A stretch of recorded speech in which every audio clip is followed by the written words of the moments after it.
కుటుంబం వచ్చారు.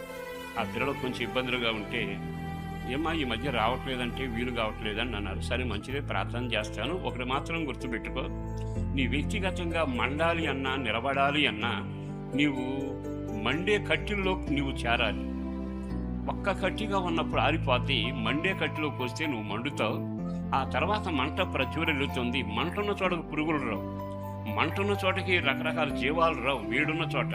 అలాగే నువ్వు సహవాసంలో ఉండి ప్రార్థనలో సాగితే నీ జీవితం దీవెనకరంగా ఉంటుంది అని చెప్పి ఆ తర్వాత భార్యాభర్తలు ఏమనుకున్నారు, గత 3 వారాల నుంచి మానకుండా శనివారం వస్తున్నారు.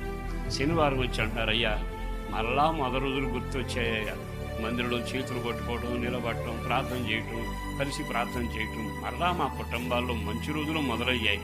3 వారాల నుంచి మా ఇంటి పరిస్థితుల్లో ఒక నెమ్మది, ప్రశాంతత, దేవుని హస్తం మా ఇంట్లో కార్యం చేయటం మేము చూడగలుగుతున్నాం. ఆ తర్వాత మానకొండ పిల్లలను తీసుకుని శనివారం రాత్రి ప్రార్థనకి, ఆదివారం ఆరాధనకి పాలు పొందుతున్నారు. సహవాసం లేకపోతే నీ ప్రాణం తెప్పరెళ్ళదు. కట్టిగా ఉంటే ఎంతసేపు మండుతావు, మండి ఆరిపోతావు.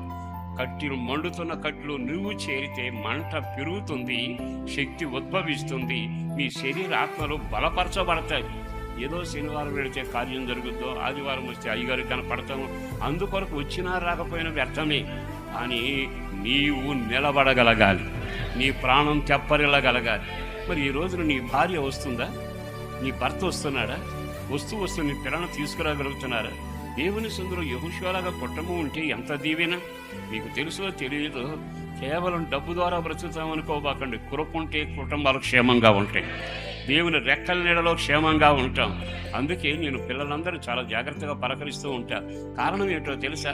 వాళ్ళు ఆకర్షించబడి దేవుని సన్నిధిలో ఉంటే దేవుడు సిద్ధపరిచిన మీరులన్నీ ఆ పిల్లలు పొందబోతా ఉన్నారు. నేను ఆయన చూసినప్పుడు ఎంత సంబరం అంటుందో. వాడు వెంటబడి తిరుగుతూనే ఉంటారు, పైకి వస్తారు, కిందకి దిగుతారు.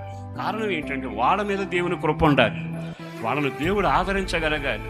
ఏదో టైం ఉంటే వస్తే ఇదివరకు టైం లేదండి, ఇదివరకు బండి లేదండి, ఇదివరకు లాగంటే నీకు ఇదివరకు లాగా ఉండదు నెమ్మది సమాధానం. ఇంట్లో ఆ పరిస్థితి వ్యత్యాసంగా కనబడుతుంది. ప్రాణము తెప్పరిల్లినట్టుగా మొదటగా వాక్యమనే ఆహారం తిందుముగా.